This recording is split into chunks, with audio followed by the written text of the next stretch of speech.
মহাপ্রভুর আগমন সাধারণ ঘটনা নয়, আজকের এই তিথি সাধারণ নয়।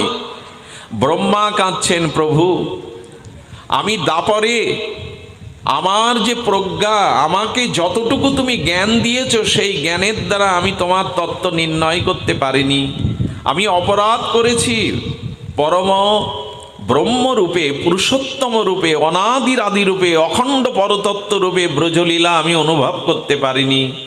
তাই তোমার সখাদের, তোমার গাবিবৃন্দকে চুরি করে আমি ভক্তচরণে অপরাধ হয়েছি প্রভু, তোমার লীলাতে আমি প্রবেশ করতে পারিনি।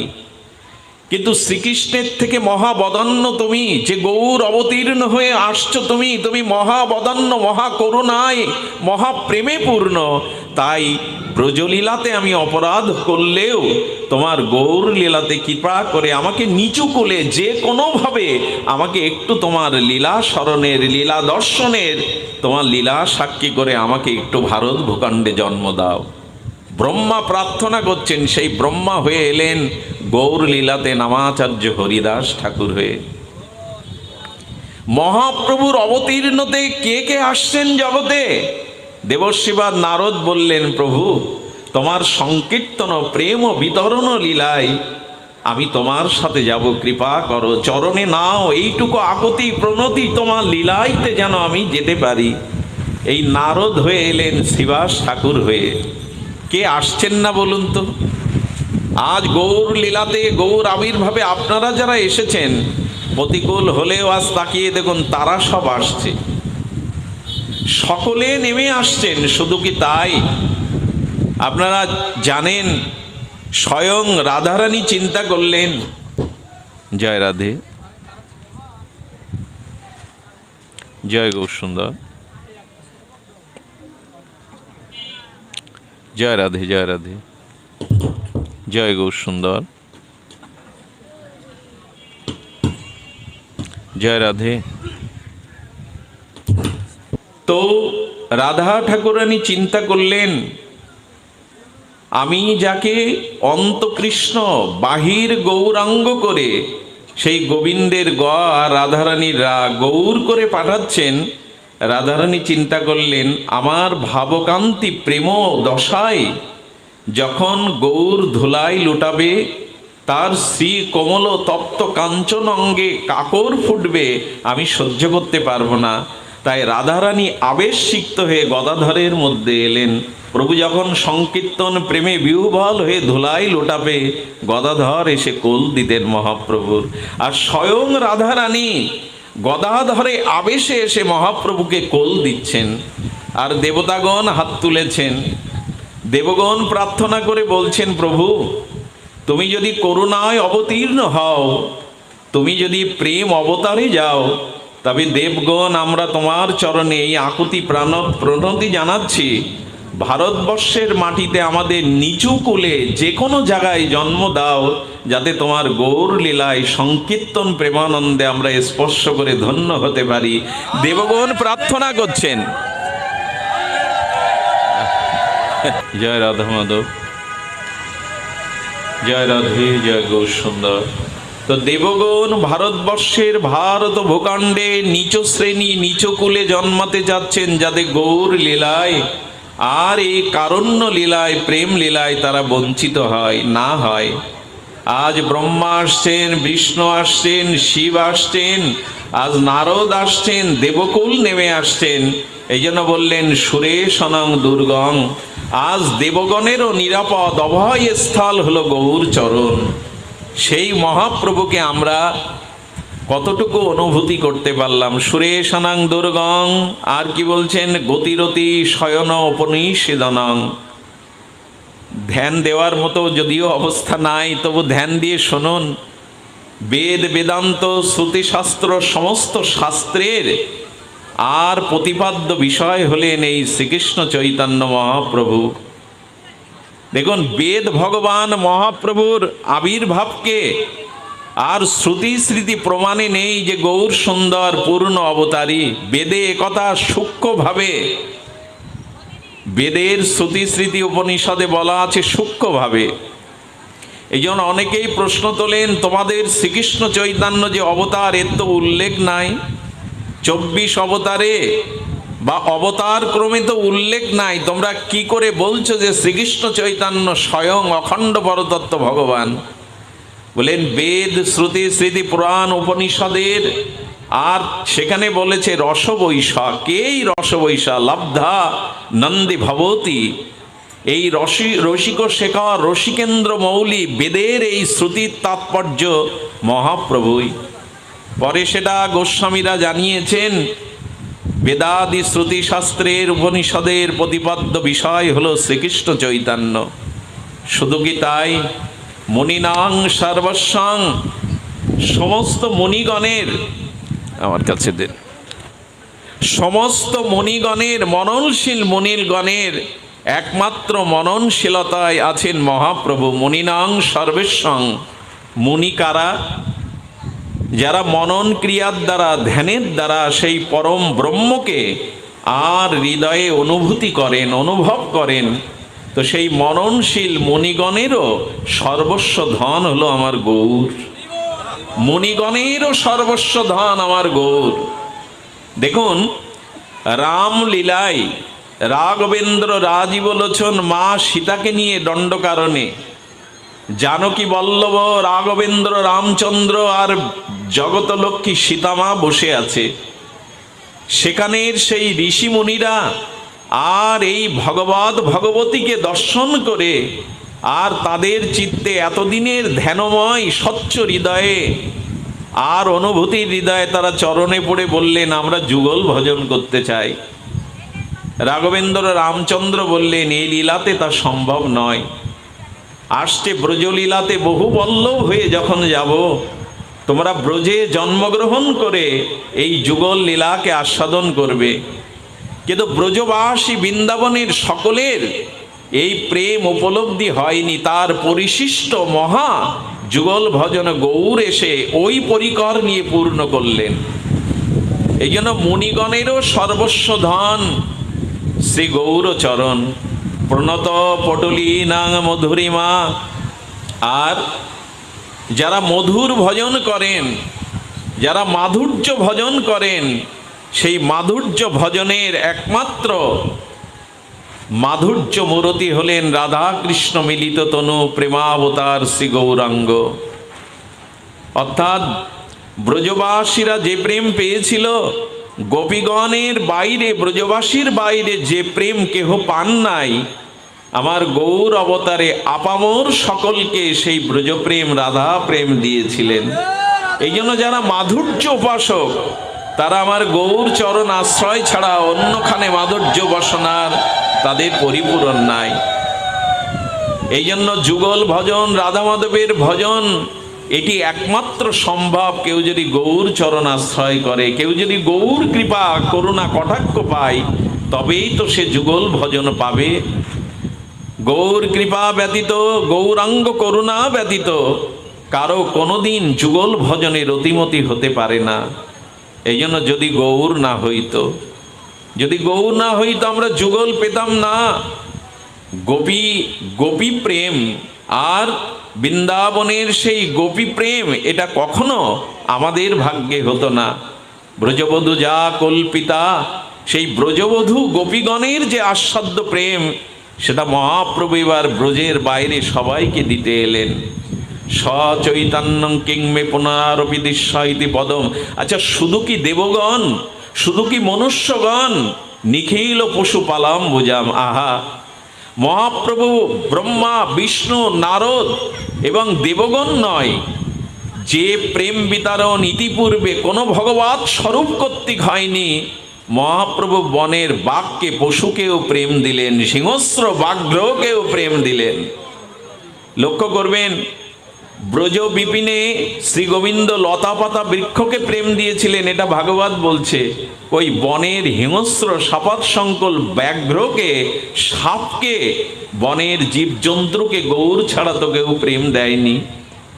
মনে পড়ে আপনাদের, ঝাড়িখঞ্জের পথে, ব্রজের পথে অনুরাগী হরিনাম মধুর কণ্ঠ নিতে নিতে প্রভু যাচ্ছেন, আর প্রভুর সেই হরিনামের বনপথে সে বাঘ সম্মুখে পড়েছে। হিংস্র ব্যাঘ্রের গায়ে মহাপ্রভুর পা লেগে গেছে। চরণটা লাগার সাথে সাথে মহাপ্রভু চোখ উন্মিলন করে বাঘের দিকে দুহাত প্রসারিত করে বলছে, ও হে ব্যাঘ্র, কত জন্মের অপরাধাদিতে এই শপথ সংকুল হিংস্র জন্তু হয়ে এসেছো, একবার কৃষ্ণ বলো। এমন ভগবান কোথায় আছেন যিনি বনের বাঘকেও কৃষ্ণ বলাচ্ছেন, প্রেম বলাচ্ছেন? আহা, দাতা শিরোমণি। আর এই প্রেম তিনি বনের হিংস্র ব্যাঘ্র কি করলো জানেন? দুঃখের বিষয়, মানুষ ব্যতীত প্রভু কারো হাত দেননি। পৃথিবীতে তো জীবজন্তু আছে, কারো হাত নাই। হাতটা আমাদের দিয়েছিলেন গৌর বলবার জন্য, প্রেমানন্দে হরি বলবার জন্য। আজ বনের ব্যাঘ্র মহাপ্রভুর প্রেম বিতরণে সে ওই পা দিয়ে হাত তুলে কৃষ্ণ কৃষ্ণ বলছে। বনের ব্যাঘ্র একটা নয়, 7-7টা ব্যাঘ্র এলো, অনেকগুলো হরিণ এলো। কি বলবো আপনাদের, মহাপ্রভুর প্রেম বিতরণে, প্রেম আস্বাদনে বনের সাপগুলো এসেছিল। যদি বলেন তুমি কি দেখেছো? না, সাপগুলো যে এসেছিল মহাপ্রভুর কীর্তন প্রেম চরণ পরশে পাথরগুলো গলে গিয়েছিল। মহাপ্রভুর চরণটা পাথর বুকে ধারণ করেছিল। দীর্ঘ 16 ইঞ্চি পরিমাণ শ্রীমান মহাপ্রভুর চরণ আজও অঙ্কিত আছে ঝাড়িখণ্ড জঙ্গলে। পাথর গলে গেল, সেই বিগলিত পাথরে সাপগুলো এসেছিল, তাদের অঙ্গের চিহ্ন আছে। হরিণগুলো হিংস্র ব্যাঘের পদচিহ্ন ওখানে আছে। কীর্তন সংকীর্তন রসে মহাপ্রভু প্রেমাবেশে যখন আর পাথরের উপরে মহাপ্রভু গড়াগড়ি দিচ্ছেন, পাথরগুলো তুলো পেজার মতো জড়িয়ে গিয়েছিল। পাথর গলে গেল, গলল না শুধু আমার হৃদয়।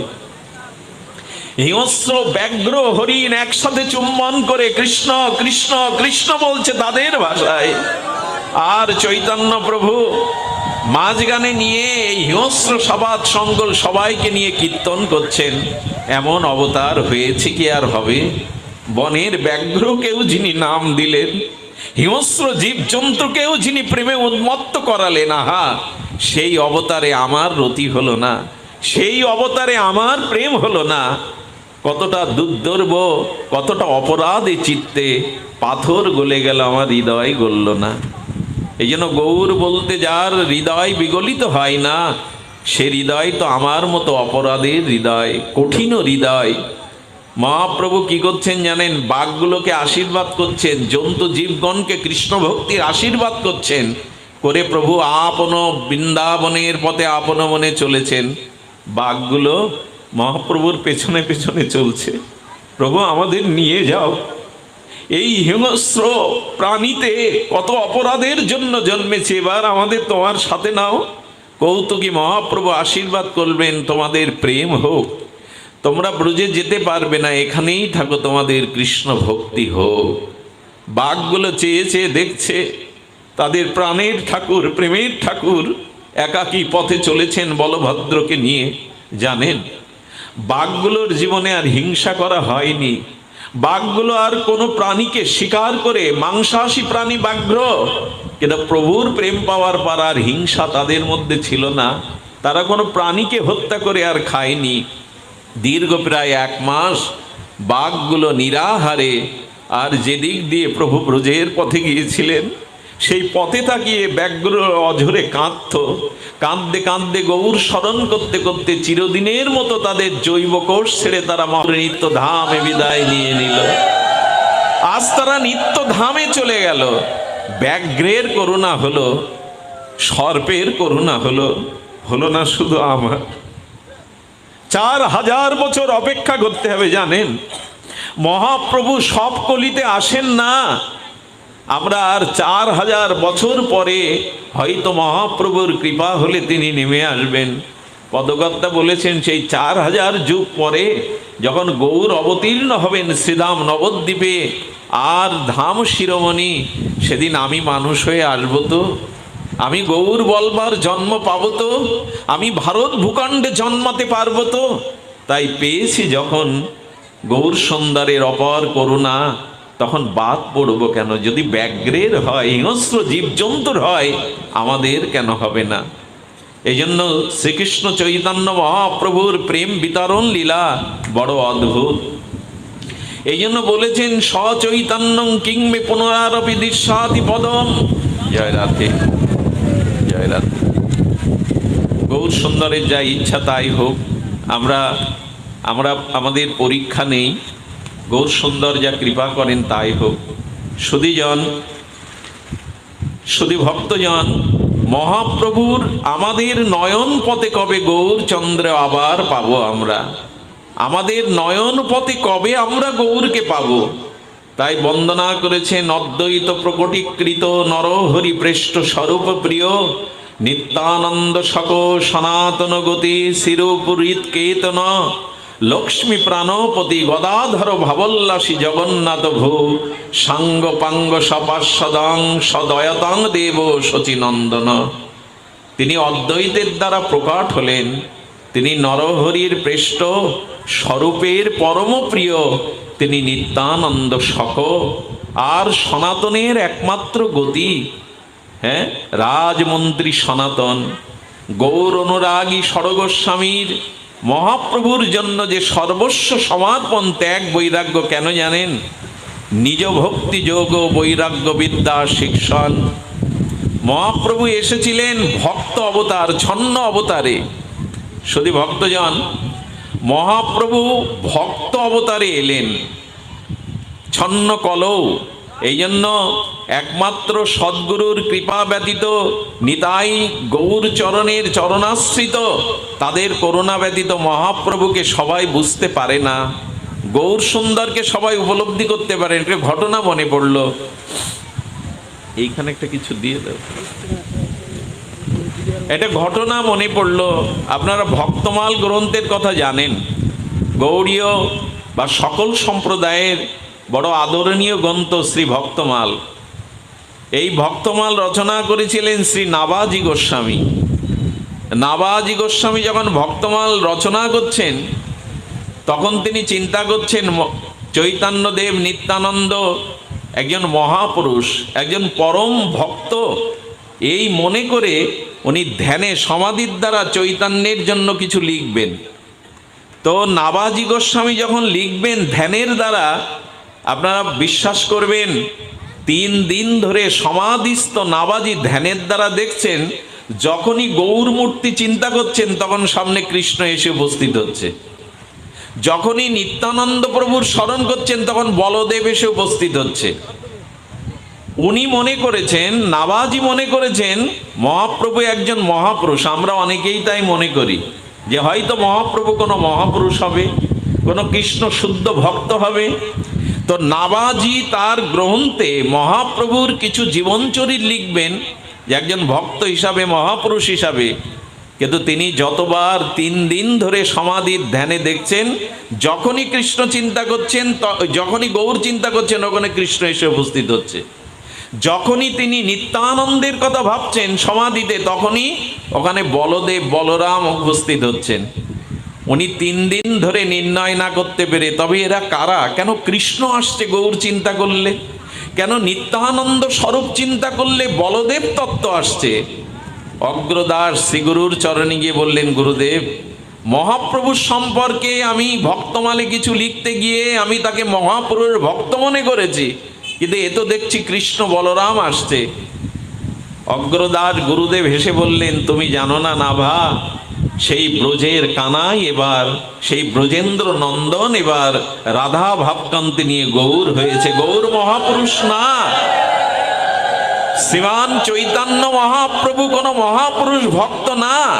উনি ছন্ন কলিতে আর নিজের পরিচয় গোপন করেই এসেছেন। নিজের পরিচয় উনি গোপন করেই এসেছেন নবদ্বীপে। তাকে তুমি চিনবে কি করে? আপনারা দেখবেন ভক্তমালের কয়েকটা পৃষ্ঠা মহাপ্রভুর পরতত্ত্বকে নির্ণয় করলেন যে নিতাই হলো বলরাম আর ব্রজেন্দ্র নন্দন কানাই হলেন মহাপ্রভু। শুধু কি তাই? শুধু তাই না। আচ্ছা, এত ভাবি কলিকালের প্রথম সন্ধ্যায় অবতীর্ণ হইল কৃষ্ণ আপনি নদিয়ায়। কৃষ্ণই তো আসছেন, তাহলে মহাপ্রভুর বৈশিষ্ট্য কি? বলো না, শব্দটার দিকে ধ্যান দিন। এত ভাবি মানে ভাবনাটা অল্প না, অনেক ভেবেছেন শ্রীকৃষ্ণ, অনেক ভেবেছেন। কি ভেবেছেন? এত ভাবি কলিকালের প্রথম সন্ধ্যায়। ভগবান ভাবতে বসেছেন। আমাদের ভাবনা হতে পারে, কৃষ্ণচন্দ্র ভাববে কেন? ভাবছে কেন জানেন? ভাবছে উদ্ধব ব্রজের একটা ধূলি পাওয়ার প্রার্থনা করেছেন, ব্রহ্মা একটা ধূলি পাওয়ার প্রার্থনা করেছেন। উদ্ধব আরো বলেছেন, গুগ্ন লতা হয়ে ব্রজগোপিকারা ঠাকুরানী যখন কৃষ্ণ অনুরাগে অনুরাগিনী হয়ে ব্রজের পথে ছুটবে, তখন তাদের একটা চরণ রেণু যেন আমার এই গুগ্ন লতার উপরে পড়ে। পৃথিবীতে ভক্ত নির্ণয় করেছেন আমাদের বৃহৎ ভাগবতামৃত সনাতন পদ গোস্বামী। ভক্ত যদি বলা হয় শ্রেষ্ঠ ভক্ত প্রহ্লাদ ধ্রুব, বললেন না, শ্রেষ্ঠ ভক্ত প্রহ্লাদ ধ্রুবের থেকে বলা হয়েছে ব্রহ্মা, ব্রহ্মার থেকে ভগবান শঙ্কর, শঙ্কর থেকে পঞ্চপাণ্ডব, পঞ্চম পাণ্ডব থেকে শ্রেষ্ঠ যাদবগণ। এর ব্যাখ্যা আছে আলাদা আলাদা। যাদবগণের এই প্রহ্লাদ এবং ধ্রুবের থেকে শ্রেষ্ঠ হনুমান, হনুমানের থেকে শ্রেষ্ঠ হলো ব্রহ্মা, ব্রহ্মার থেকে শ্রেষ্ঠ হলো ভগবান শঙ্কর, শঙ্করের থেকে শ্রেষ্ঠ বলেছেন পাণ্ডবরা, পাণ্ডবদের থেকে শ্রেষ্ঠ বলেছেন যাদবরা, আর যাদবদের মধ্যে শ্রেষ্ঠ হলো ভক্তরাজ উদ্ধব। সেই উদ্ধব পর্যন্ত ব্রজগোপিকার একটা রেণু পাওয়ার জন্য বৃন্দাবনে ঔষধি গুগ্ন লতা হয়ে জন্মাতে চেয়েছেন। কৃষ্ণচন্দ্র চিন্তা করছেন, গোপীদের চরণ রেণুতে কি আছে যে ব্রহ্মা ব্রজের ধূলি হতে চাচ্ছে? আচ্ছা, কি এমন ব্রজ গোপিকাদের চরণের ধুলিতে, ব্রজর ধুলিতে মহিমা আছে যে উদ্ধব এই ধুলি হতে চাচ্ছে, গুগ্নলতা চাচ্ছে? গোবিন্দ চিন্তা করলেন, রাধা প্রেম কিরূপ আমার তো জানা হয়নি। কি বলেছেন মহাজন? না, বলেছেন রাধা প্রেম, গোপী প্রেম কেমন এটা স্বয়ং ব্রজেন্দ্র নন্দন ভগবানেরও জানা হয়নি। শ্রী রাধায় প্রণয় মহিমা কৃতিশ, গোবিন্দের মনে জাগলো রাধার মাদন মহাভাবটা কেমন, এটা আমি গোবিন্দ আমি জানতে পারিনি। আচ্ছা, স্বয়ং ভগবান জানবে না এমন কিছু আছে? বলে আছে। রাধারানীর মাদনাক্য মহাভাব স্বয়ং ভগবানেরও জানার সাধ্য নেই। সেই মিলনে বিরহে, বিরহে আনন্দের স্ফূর্তি, মাদন মহাভাব স্বয়ং কৃষ্ণচন্দ্র জানেননি। কেন জানেন? গৌর কথা কোনো সাধারণ নয়, এই জন্য একটু তত্ত্বের দ্বারা নিরূপণ করতে হয়। সেইটি হলো যে আশ্রয় তত্ত্ব এবং বিষয় তত্ত্ব না জানলে আমরা গৌরচন্দ্রকে বুঝতে পারবো না। দেখুন, আশ্রয় তত্ত্বে যে সুখ আছে বিষয়ে তা নাই। যেমন দেখুন, তৃষ্ণাটা জলটা হলো বিষয় আর তৃষ্ণাটা হলো আশ্রয়। পৃথিবীতে সবখানে জল আছে, তাতে কি হয় যদি তৃষ্ণা না থাকে? জলের মহিমা তো তৃষ্ণার কারণে, তৃষ্ণা না থাকলে জলের মহিমা থাকে কি? আচ্ছা, মা হলো আশ্রয়, সন্তান হলো বিষয়। যদি মাই না থাকে, তবে মা যদি গর্ভে ধারণ না করে তো বিষয়রূপ সন্তান পাবে কি করে? এখানে মা আশ্রয় আর সন্তান হলো বিষয়। এখানে অন্ধ হলো বিষয় আর যষ্টি, লাঠিটা হলো আশ্রয়। অন্ধ ব্যক্তিও বাজার পর্যন্ত যেতে পারে যদি হাতে একটা যষ্টি থাকে। অর্থাৎ আশ্রয় তত্ত্বে যে সুখ আছে বিষয়ে তা নাই। প্রবানানন্দ সরস্বতীর একটা শ্লোক মনে পড়ল। তিনি কি বলছেন? তিনি বলছেন যে গৌর কৃপা ব্যতীত কখনো কারো আর যুগল রতিতে, ব্রজ রতিতে কখনো কারো কৃপা হয়নি। আশা যস্য পদদ্বন্দ্বে চৈতন্য মহাপ্রভু তৎসাদ্রা দাসবত ভাতি কা কথা নৃপ কীটকে। প্রবানানন্দ সরস্বতী কি বলছেন? যে জন মহাপ্রভু চৈতন্য প্রাপ্তির আশা পোষণ করে তার নিকট ইন্দ্র দাসের ন্যায় প্রতিমান হয়। যারা গৌর চরণে দাস হতে ইচ্ছা করে, দেবরাজ ইন্দ্র তার দাস হতে চায়। তুমি গৌরের দাস, এই জন্য ইন্দ্র বলছে আমি তোমার দাস হব। গৌর চরণ এমনও প্রতিমান। আর অন্য ক্ষুদ্র কীটাদি কীটের আর কি কথা? যিনি গৌর চরণ আশ্রয় করেছেন, দেবরাজ ইন্দ্রও তার চরণের দাস হতে প্রার্থনা করেন। হ্যাঁ, যশসা শ্রীকৃষ্ণ চৈতন্য নির্পদারি কিমর্থিন চিন্তা মণিময়ং প্রাপ্য কো মূঢ় রজতং ব্রজের। প্রভাদানন্দ সরস্বতী কি বলছেন শুনুন। বললেন, যে যাজকের চিত্তে শ্রীকৃষ্ণ চৈতন্য আশা বর্তমান, তার রাজদ্বারে কি প্রয়োজন? যার গৌর প্রেম গৌরচরণ হৃদয়ে আছে, সে সম্রাটের দ্বারে কি করতে যাবে? যার গৌর চরণ বুকে, সে রাজাদিরাজ সম্রাটের বুকে কি করতে যাবে? চিন্তামণি হস্তগত হলে কোনো মূর্খ কি লোহার জন্য ঘুরে বেড়ায়? যার হাতে পরশপাতর আছে, সে লোহার জন্য কি ঘুরে বেড়ায়? ঘুরে বেড়ায় না। যার হৃদয়ে গৌর আছে, সে আর কোনো কিছুর আশা করে না। যার চিত্তে গৌরধন আছে, সে আর অন্য কি আশা করবে? তাই বললেন, চৈতন্যকে হৃদয়ে ধারণ করো, গৌরকে হৃদয়ে ধারণ করো এই প্রেম বিতরণে। তবে আমাদের একটি কাজ করতে হবে, সেইটা হলো এই গৌর প্রেম পেতে গেলে গৌর দাসের সঙ্গ করতে হবে। যার গৌর প্রেম আছে, তার গায়ের বাতাস গায়ে লাগাতে হবে, তার করুণাটা গায়ে লাগাতে হবে, না হলে হবে না। আমি এই লীলাটা না বলে পারি না প্রায় জায়গায়। আপনারা জানেন, আমাদের মহাত্মা শিশির কুমার ঘোষ, তখন তিনি মহাত্মা হননি। উনি তখন বিলেত থেকে শিক্ষায় শিক্ষিত হয়ে কলকাতায় আনন্দবাজার পত্রিকার সম্পাদনার দায়িত্বে ছিলেন। এই উচ্চ শিক্ষিত উনি বিদেশি আর কৃষ্টি কালচার জেনে দাদা বসন্ত ঘোষের কাছে লিখলেন, আমাদের এই যশোরের অমৃত বাজারে ওনার জন্মভূমি। এই যশোরের অমৃত বাজার, ভাগ্য হয়েছিল তার জন্ম ভিটেতে যাওয়ার, হরিকথা বলবার। ওইখানে দাদার কাছে চিঠি লিখছে, দাদা আমি সনাতন ধর্ম ত্যাগ করে খ্রিস্টান ধর্ম গ্রহণ করব। দাদা লিখলেন, একবার কোনো গৌর সঙ্গ একবার কর, এক মুহূর্তের জন্য গৌরগত প্রাণ গৌর প্রেমিকের সঙ্গ কর। সঙ্গ করে যদি মনে হয় গৌর প্রেম তোকে আশ্রয় না করে, সনাতন ভালো না লাগে, তবে গৌর চরণ নিতাই চরণ সনাতন ছেড়ে তুই খ্রিস্টান ধর্মে দীক্ষিত হা। বললেন, কোথায় পাবো তাকে? বললেন, অমুক গ্রামে। আর তিনি একটা কুড়ে ঘরের মধ্যে থাকেন, বাইরে সমস্ত কাটার গাছ দিয়ে রেখেছেন যাতে অধমের মুখ কেউ না দেখে। ওই গৃহের দ্বারে গিয়ে তুই হা গৌরাঙ্গ হা গৌরাঙ্গ একবার বলে দেখ। আর শিশির কুমার ঘোষ তিনি কি করেছেন, ওই কাটার এপারে দাঁড়িয়ে হা গৌরাঙ্গ হা গৌরাঙ্গ হা গৌরাঙ্গ যেই বলেছে, বিষাক্ত সর্পদংশনের ন্যায় ধোলায় পড়ে লুটাচ্ছে আর বলছে, কে গো, কে গো আমার গৌর নাম শোনালে, কে গো আমার প্রাণনাথের কথা শোনালে। এই বলেই সে গড়াগড়ি দিতে শুরু করেছে। গড়াগড়ি দিতে দিতে ঘরের বাইরে এসে কাটাতে ক্ষতবিক্ষত রক্তাক্ত হচ্ছে, তবু তার চোখ দিয়ে জল ঝরছে। বলছে, কাকে দেখছি আমি? গৌর বললে কারো এই দশা হয়?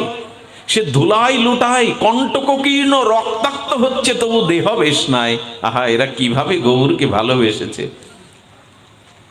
যখন রক্তাক্ত আর সমস্ত ক্ষতবিক্ষত হয়ে গৌর গৌর বলতে বলতে এসে জড়িয়ে ধরেছে, মহাত্মা শিশির কুমার দেখলেন কে। ওনাকে জড়িয়ে ধরার সাথে সাথে ওনার ভিতরে গৌর প্রেমে স্ফুরিত হয়ে ওনারও মুখে হা গৌর এসে গেল, ওনার চোখে জল এসে গেল। কে আপনি? কে আপনি? আমাকে জড়িয়ে ধরলে আমার ভিতরে কেন গৌর প্রেম প্রেমাশ্রু আসছে? কে আপনি? যখনই এভাবে বারবার বারবার বলছেন, সেই নীলি দাদাকে চিঠি লিখলেন, দাদা আমি গৌর মন্ত্রে দীক্ষিত হয়ে বৈষ্ণব মন্ত্রে দীক্ষিত হয়ে গৌর দাস হব। সেই শিশির কুমার ঘোষ জানেন, এমন গৌর কৃপা পেয়েছিলেন যে সাক্ষাৎ বিষ্ণুপ্রিয়া দেবী তাকে স্বপ্নেতে মহাপ্রভুর চরিত কথা লিখতে বলেন। তিনি জগতের বুকে অক্ষয় আছেন অমিয় নিমাই চরিত লিখে। এই অমিয় নিমাই চরিত মহাত্মা শিশির কুমার ঘোষের লেখা। তিনি নিজেও তার 4 ছেলেকে বাবাজি করে রাধাকুণ্ডে পাঠিয়েছিলেন, নিজেও গৌর চরণে সর্বস্ব বিকিয়ে দিয়েছিলেন। এই জন্য যতদিন কোনো গৌর দাসের সঙ্গ না হবে, যতদিন কোনো গৌর দাসের অনুকম্পা না পাবো, ততদিন আমাদের ভিতরে গৌর প্রেম জাগবে না। এই জন্য যদি হয় তার দাসানুদাসের সঙ্গ, সেই সে বুঝিতে পারে চৈতন্যের কৃপায় যারে হয় তার দাসানুদাসের সঙ্গ। এই জন্য গৌর প্রেম আর নিত্যানন্দ প্রেম, সেই ব্রজ প্রেম, সেই রাধা প্রেম একমাত্র গৌরচন্দ্র চরণ কৃপায় পেতে পারি। এই জন্য বারবার বারবার প্রার্থনা করেছেন। সেই প্রার্থনার পরটি আমরা একটু সামান্য আস্বাদন করব। আমাদের ঠাকুর মশায়ের পদে, গৌরাঙ্গের দুটি পদ, যার ধন সম্পদ সেজনা ভক্তি রস সার। আচ্ছা, রসসার বলছেন কেন? দেখুন, মহাপ্রভুকে অঙ্কিত করতে গিয়ে প্রবাদানন্দ সরস্বতীপাদ বলছেন কি? বলছেন মহাপ্রেমানন্দ, আর মহাপ্রেমানন্দ উন্নত রস সিন্ধু গৌর। শব্দগুলো ব্যাখ্যা করার মতো মানসিক পরিবেশ অবস্থা নাই, এই ব্যাখ্যাগুলো অপূর্বভাবে জানিয়েছেন। কি বলছেন? প্রেমানন্দ আর মহাপ্রেমানন্দ উন্নত রস স্বরূপ গৌর। কিভাবে অঙ্কিত করেছেন? প্রেম কি বলেছেন? প্রেম নয়, প্রেমা মহাপ্রেমানন্দ। প্রেম নয়, মহাপ্রেম, মহাপ্রেমা আনন্দ। প্রেমই তো আনন্দ। আনন্দ কি আর জড়ীয় সুখে আছে, কামনা বাসনায় আছে?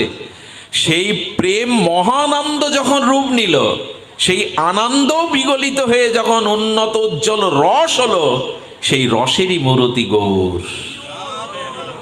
মহাপ্রেমানন্দ, সেই প্রেমটা বিগলিত হয়ে যখন রস হলো, সেই রসেরও উজ্জ্বল মূরতি হলো আমার গৌর। সে যেন জানে ভক্তি রস সার। রসের স্বাদ তো গৌর। গৌর চরণ আশ্রয় ব্যতীত কেউ রসের সার পেতে পারে না। আমার কি মনে হয় জানেন? কৃষ্ণ নাম, কৃষ্ণ কথার থেকে আরো মাধুর্য গৌর নাম, গৌর কথা আরো আরো মহিমান্বিত। কারণ একা কৃষ্ণের মধ্যে আজ রাধা রানী ভাবকান্তি নিয়েই তো গৌর এসেছেন। রাধা ভাব আছে, রাধা কান্তি আছে, এই জন্য তিনি মহাপ্রেমানন্দ রস উজ্জ্বল সিন্ধু। আর কি দিতে এসেছেন? আচ্ছা দেখুন, মহাপ্রভু কিন্তু অন্যান্য যুগাবতার অবতারের কারণে আসেননি। মহাপ্রভুর এরকম বলা আছে যে দাপারের পরে গৌর অবতার হবে। সেখানে 10 অবতারের উল্লেখ আছে। মৎস্য, কুর্ম, বরাহ, বুদ্ধ, বামন, রাম, নৃসিংহ অনেক হয়েছেন, কিন্তু গৌর আসবে এটা কোনো বেদে উপনিষদে লেখা নেই। সূক্ষ্মভাবে হয়তো আছে। গৌর এলেন কেন জানেন? গৌর শাস্ত্রের বাণীতে আসেননি। তিনি কি হয়েছেন? অনার্পিত চরিণ চিদাত করুণায় অবতীর্ণ কল। মহাপ্রভু করুণাতে এসেছেন, করুণাকে আশ্রয় করে, করুণাকে অবলম্বন করে এসেছেন। নিয়মে গৌর আসার কথা না, মহাপ্রভুর অবতার এভাবে আসার কথা না, কিন্তু এলেন কেন? বলে এই কলির জীবকে করুণা করবার জন্য করুণাতে অবতীর্ণ হয়েছেন। করুণায় অবতীর্ণ কলৌ। আমি কথাটি দুবার উচ্চারণ করেছি এই জন্য আমরা রাম, নৃসিংহ, বামনের মতো যেন গৌর অবতারকে মনে না করি। তার আসবার প্রয়োজন ছিল না, কিন্তু কেন এলেন? এলেন করুণার দ্বারা। আর এসে তিনি কি বললেন জানেন? আমা বিনা অন্য নারে ব্রজপ্রেম দিতে। এই একটা বাণী, একটা পয়ারই মহাপ্রভুকে অনন্য উচ্চতায় নিয়ে গেছেন। মহাপ্রভু বললেন আমি ছাড়া ব্রজপ্রেম কেউ দিতে পারবে না। আমা বিনা অন্য নারী ব্রজপ্রেম দিতে। যুগধর্ম হয় অংশ হইতে। দেখো, সৃষ্টির ভার হরণ, অসুর বিনাশ, সাধুদের ত্রাণ, এটা আমার অংশ অবতারেও হতো। আমাকে স্বয়ং রাধার ভাব নিয়ে আসতে হতো না। তো প্রভু কেন এলে তুমি? বলে করুণায় অবতীর্ণ কল। করুণা কিন্তু কারো বাধা মানে আছে। যদি বন্যা হয়, তবে বন্যার জল কি মানে যে আমি নদী ছেড়ে যাব না, ওপরে উঠবো না? সেই বন্যার স্রোতস্বিনী জল দূষিত নর্দমা ড্রেনের জলকেও ছুটিয়ে সমুদ্রের পানে নিয়ে যায়। করুণা কখনো উঁচু নিচু বিচার করে না। এই জন্য শ্রীকৃষ্ণ বলেছেন উপযুক্ত পাত্র ছাড়া দান করতে নাই। আর মহাপ্রভু এসে কি বলছেন? সব উল্টে দিয়েছেন। এত করুণা মহাপ্রভুর। পাত্রাপাত্র বিচারেন ন কুরুতে ন চ ভিক্ষাম। মহাপ্রভু বললেন এবার পাত্র অপাত্র বিবেচনা না করে সবাইকে প্রেম দেব আমি। কৃষ্ণ ভগবান ব্রজের বাইরে কাউকে ব্রজপ্রেম দিতে পারেননি, কিন্তু মহাপ্রভু বললেন কে পাত্র কে অপাত্র আমি এ বিবেচনা না করে এবার প্রেম দেব। পাত্রাপাত্র ন বিচারণাং। এরকম করুণা কার মধ্যে আছে বলুন না? বলে আমরাও পেয়ে যাব, রাধা প্রেম পাবো, ব্রজ প্রেম পাবো, রাধারানীর দাস্য পাবো। বলেন অবশ্যই পাবে, কারণ পাত্র অপাত্র বিবেচনা এবার উনি করছেন না। করুণা যেন বন্যার জল হয়ে সবাইকে, বন্যা হলে কি হয়, বাড়ির উঠানে না বারান্দায়ও জল উঠে যায়। আজ মহাপ্রভু পাত্রাপাত্র বিবেচনা না করে প্রেম বন্যায় সবাইকে করুণা দান করছেন। কেউ বাদ পড়েনি, কেউ বাদ যায়নি প্রভুর লীলাতে। এই করুণাই তার অবতার, এই করুণাই তার অবতারণ, করুণাই অবতীর্ণ কল। এবং দিচ্ছেন কি বলেন, দেওয়া দেওয়া বিমর্শক না কালো প্রতীক্ষ প্রভু। আচ্ছা বললেন কাকে দিতে হবে, কাকে দিতে হবে না আমি এ বিচারও করব না। আচ্ছা আপনি দান করতে গেলে তো পাত্রে দান করবেন, মহাপ্রভু বললেন কাকে দেওয়া উচিত আর কাকে দেওয়া উচিত না এই বিচার আমি দেওয়া দেওয়া বিমর্শক না কালো প্রতীক্ষ প্রভু। দেখুন কি লিখেছেন প্রবোধানন্দ সরস্বতী গৌর স্বরূপ গৌর করুণা। তিনি বলছেন কে পাবে কে না পাবে এ বিচার আমি করব না। চলুন একটা দৃষ্টান্ত নেই। মহাপ্রভু চলেছেন, উনি বন দিয়ে যেতেই ভালোবাসতেন। সেই বনে যেতে যেতে একবার এক ডাকাত দুর্দর্শ দস্যু কতজনকে যে হত্যা করেছে, কতজনের সর্বস্ব যে ছিনিয়ে নিয়েছে, সেই বনের ডাকাত দূর থেকে মহাপ্রভুর আর উজ্জ্বল তপ্ত কাঁচা সোনা কান্তি দেখে মনে হয় ইনি কোনো রাজা আসছেন, যুবরাজ আসছেন। আর প্রভুর চোখের জল বুকে পড়েছে, ওটা মুক্তার মতো জল জল করছে, মনে করছে একটা মুক্তার হার, কোনো রাজ যুবরাজ অধিরাজ আসছেন, তার গলে মুক্তার হার। ডাকাত কি করেছে জানেন? ডাকাত অস্ত্র নিয়ে মহাপ্রভুর সামনে গেছে লুণ্ঠন করতে। যেই মহাপ্রভুর দিকে একবার দৃষ্টি দিয়েছেন এই বনদস্যু, দৃষ্টি দেওয়ার সাথে সাথে হাত থেকে তার তলোয়ার খসে পড়েছে। মহাপ্রভুর দিকে হাত জোড় করে বললেন, কে তুমি? তোমাকে দেখে কেন মনে হচ্ছে তুমি আমার খুব চেনা। দর্শনেই দেখুন এখানে দেওয়া দেব, একজন ডাকাত কতজনকে হত্যা করেছে, লুণ্ঠন করেছে, প্রভু তার দিকে যেই দৃষ্টি দিয়েছে হাত জোড় করে বললেন, তোমাকে দেখে কেন আপন মনে হয়, কে তুমি? মহাপ্রভু আরেকটু কোল বাড়িয়ে গিয়ে বললেন, আমি তো তোমার জন্য এসেছি, তুমি আমার জন্ম জন্মান্তরের চেনা। প্রভু প্রেম দিতে এসছো, কাকে যাকে তাকে দেবে? এ বনদস্যু ডাকাত অপরাধী লুণ্ঠনকারী হত্যাকারী। প্রভু বললেন কাকে দেব না দেব এ বিচার এবার আমার দেওয়া দেব বিমর্শক। আমি দিতেই এসেছি, আমি বন্যার মতো করুণার মতো বিগলিত হয়ে দিতে এসেছি, বিচার করতে আসেনি। মহাপ্রভুকে আলিঙ্গন করে বললেন, তুমি আমার অনেক জন্মের চেনা গো। সেই দিন থেকে গৌর চরণে পড়ে বললেন, প্রভু লুটতে হয় তো আজ থেকে তোমার চরণই লুটবো প্রভু, আর কিছু লুটবো না, চরণে স্থান দাও। মহাপ্রভু তাকে প্রেম দিলেন। যে কটা দিন বনের মধ্যে ছিলেন প্রভু আরো কীর্তন করত। প্রভু কীর্তন করতে করতে যখন ঘর্মাক্ত হয়ে ক্লান্ত হয়ে যেতেন, এই ডাকাত মহাপ্রভুর সেবক ঘর্মটা মুছিয়ে দিতেন। পদকর্তা যেন বিষ্ণুপ্রিয়ার দ্বারাই বলাচ্ছেন। বিষ্ণুপ্রিয়া দেবী বললেন, ঘরে যে সেবার সুযোগ আমি পেলাম না, আজ বনের দস্যু হয়ে সেই সুযোগ তুই পেলি। যে বিষ্ণুপ্রিয়া মহাপ্রভুকে এই সেবার সুযোগ সবসময় পাননি, আজ বনের দস্যুকেও সেই সুযোগ দিচ্ছেন। আমার বলুন না, দেওয়া দেব বিমর্শক। প্রভু ভুলে গেছেন কাকে দিতে হবে। তাহলে জগাই মাদাই কেউ যিনি করুণা করেন, এবে অস্ত্র না ধরিলা প্রাণে কারো না মারিলা, চিত্ত শুদ্ধি করিল সবারে।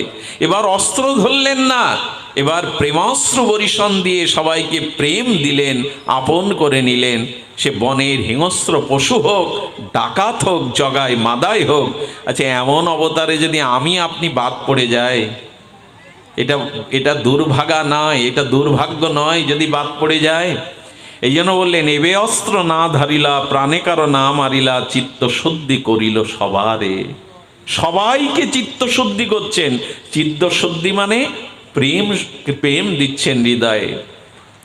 হরি বলি বাহু তুলি প্রেম দৃষ্টি চাই, করিয়া কলমশনাশ প্রেমেতে ভাষায়। যেদিকে তাকাচ্ছেন মহাপ্রভু সেদিকে প্রেম পেয়ে যাচ্ছেন।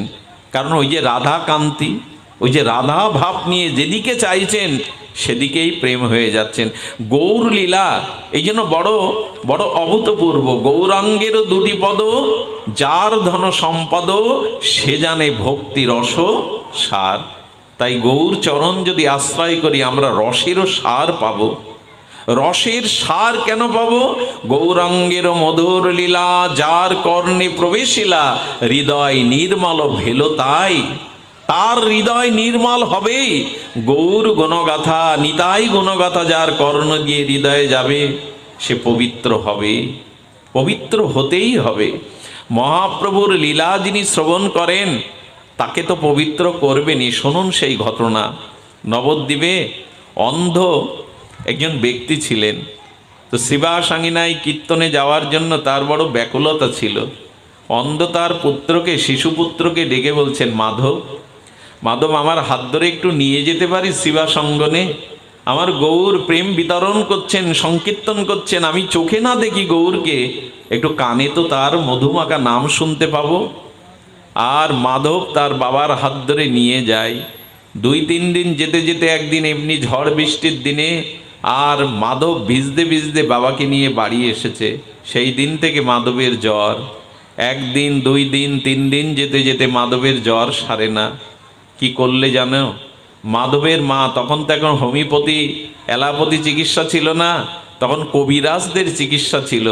সেই কবিরাজরা ছিল নবদ্বীপে, তখন সব কালী ভক্ত।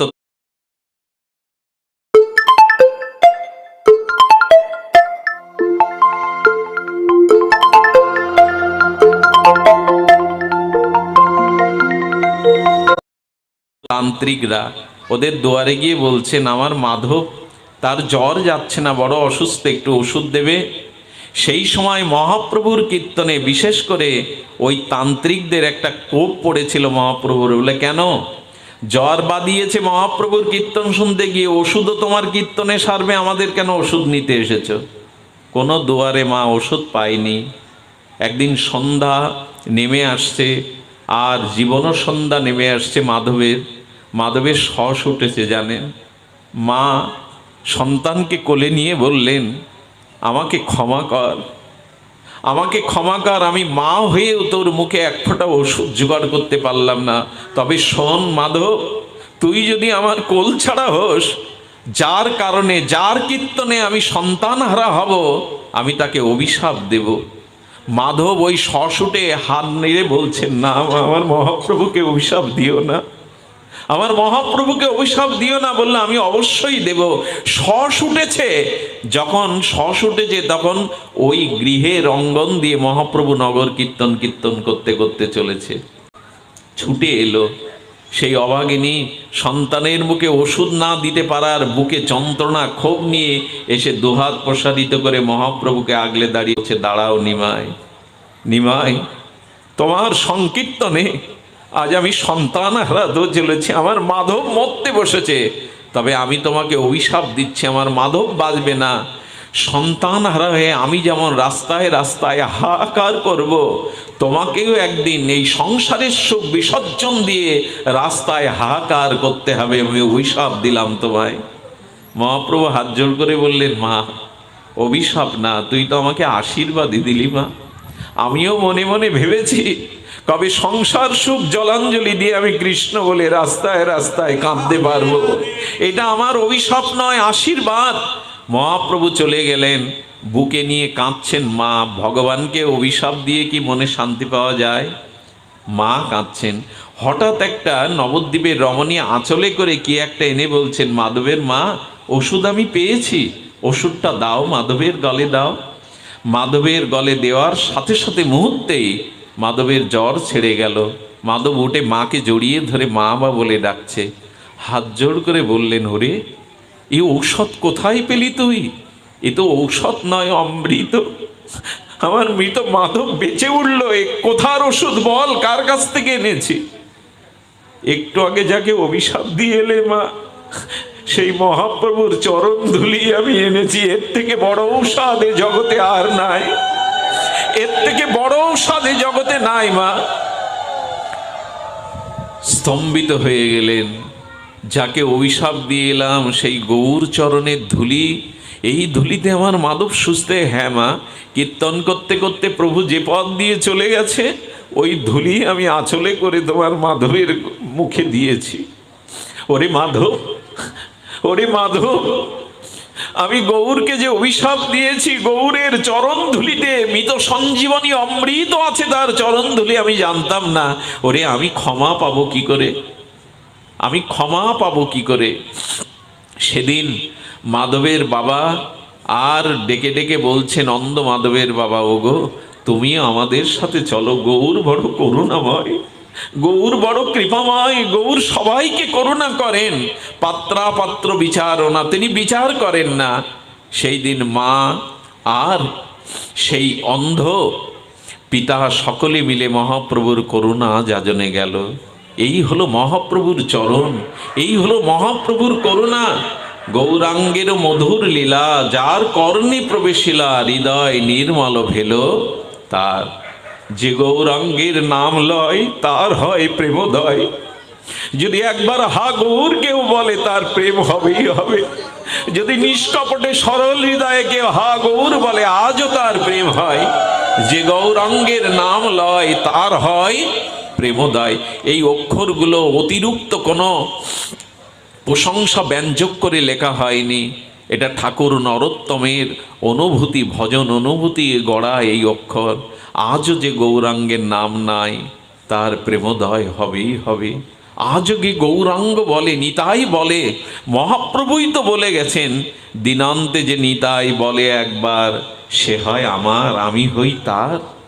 একবার যে নিতাই বলে, গৌর বলে, সে আমার হয়, আমি তার হই। যে গৌরাঙ্গের নাম লয় তার হয় প্রেমোদয়, তারে মঞ্চি যাই বলিহারি। এই জগতে বলিহারি দিচ্ছেন তাকে, যে গৌর নাম নয়। গৌরাঙ্গ চরণ ঝুরে নিত্যলীলা তার স্ফুরে, সেজন্য ভকতি অধিকারী। ভগবত ভজনের অধিকার গৌরাঙ্গের চরণে শরণ নিলেই কেবল পাওয়া যায়। ওই যে দৃষ্টি মাত্রই প্রেম হয়, দৃষ্টি মাত্রই করুণা হয়। গৌরাঙ্গের সঙ্গীগণে নিত্য সিদ্ধ করি মানে, সে যায় ব্রজেন্দ্র সুত পাশ। যদি কেউ গৌর দাসের, বারবার এই কথাটি বলা হচ্ছে, যদি কেউ গৌর দাসের সঙ্গ নেয়, যদি কেউ গৌরাঙ্গের চরণাশ্রিত দাসানুদাসের কৃপা পায়, অবশ্যই যে ব্রজধাম পাবে, অবশ্যই সে বৃন্দাবন পাবে।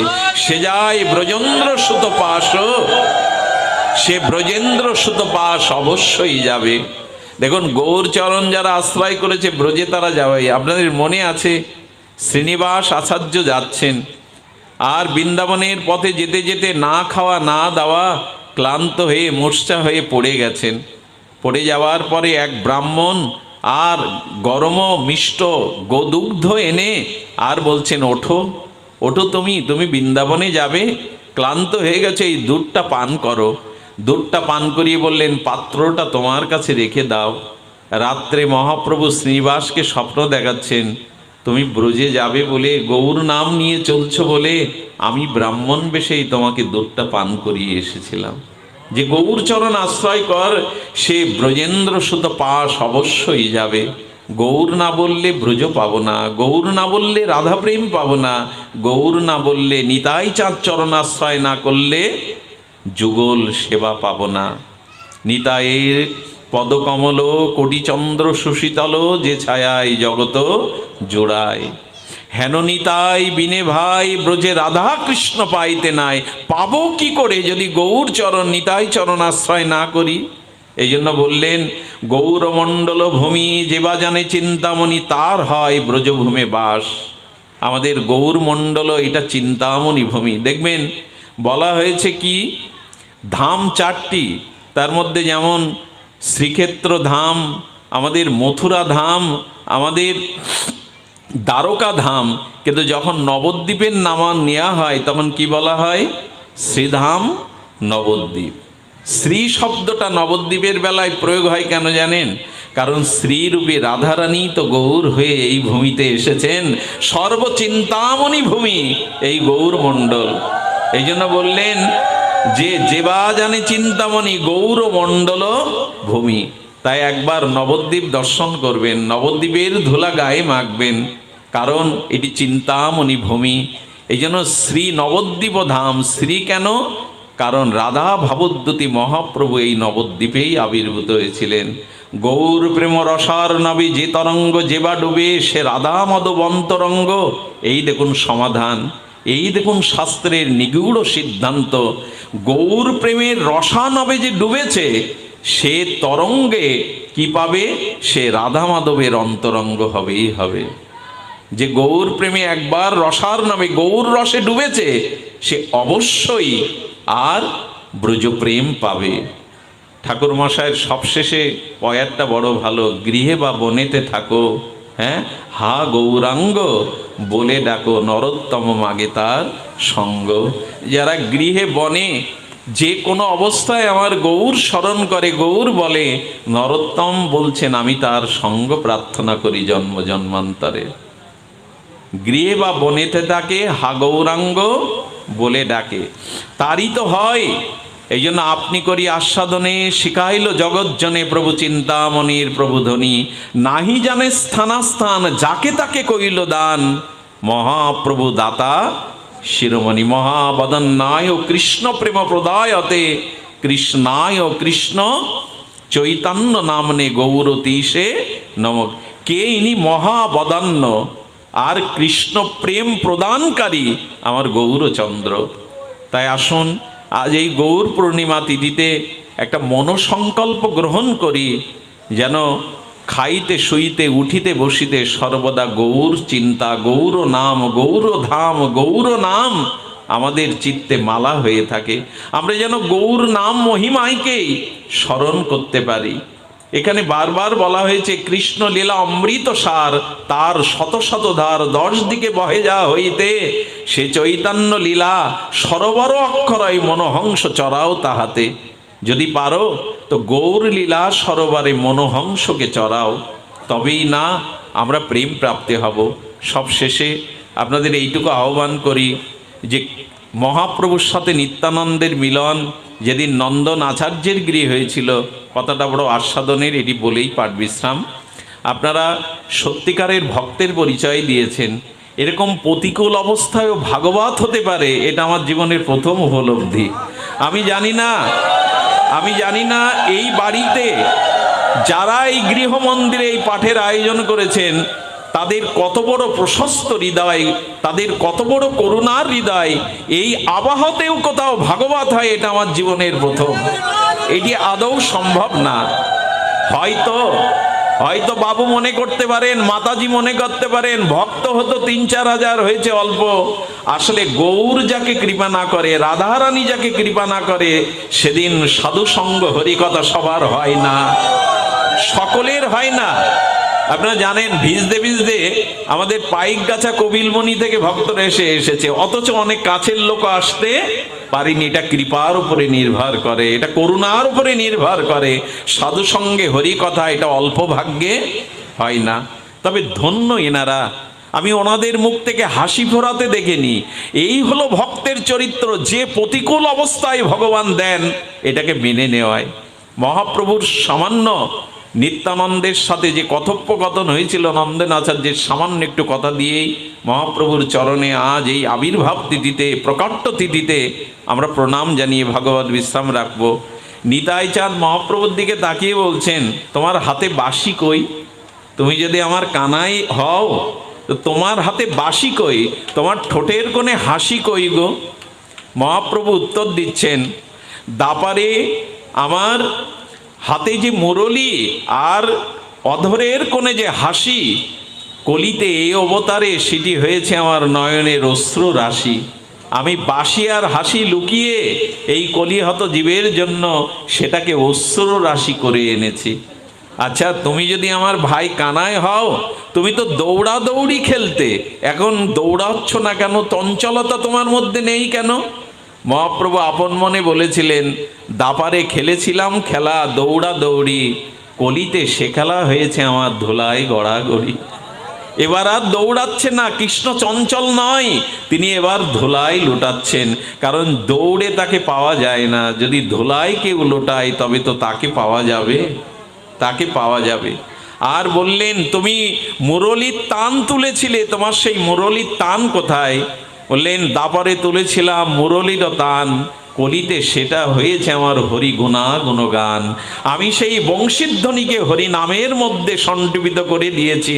ওগো, তোমরা যদি আমার সেই বংশী মুরলীর ধ্বনি শুনতে যাও, তবে হরিনামকে আশ্রয় করো। হরিনামের মধ্যেই মুরলীর ধ্বনি, হরিনামের মধ্যেই আমার প্রেমধ্বনি। মহাপ্রভু যদি কৃপা করে আগামী দিন আপনারা আবার অবশ্যই এই ভাগবত ভূমিতে আসবেন। আমরা মহাপ্রভু রাধারানীর মহামহিমান্বিত আর কথা শ্রবণে আগামী দিন অতিবাহিত করার ইচ্ছা পোষণ করছি। মহাপ্রভুর কৃপা হলে আবারও আগামী দিন হরিকথা। আপনাদের সকলের চরণে বিনম্র প্রণতি। আপনারা সকলেই প্রসাদ পেয়ে, এখানে যে অনুকল্প প্রসাদ আদি আজকে আমাদের মহাপ্রভুর অভিষেক গুরু মহারাজ করেছেন, প্রসাদ পেয়ে চরণামৃত পেয়ে যাবেন। জয় নিতাই গৌর প্রেমানন্দে হরি বল।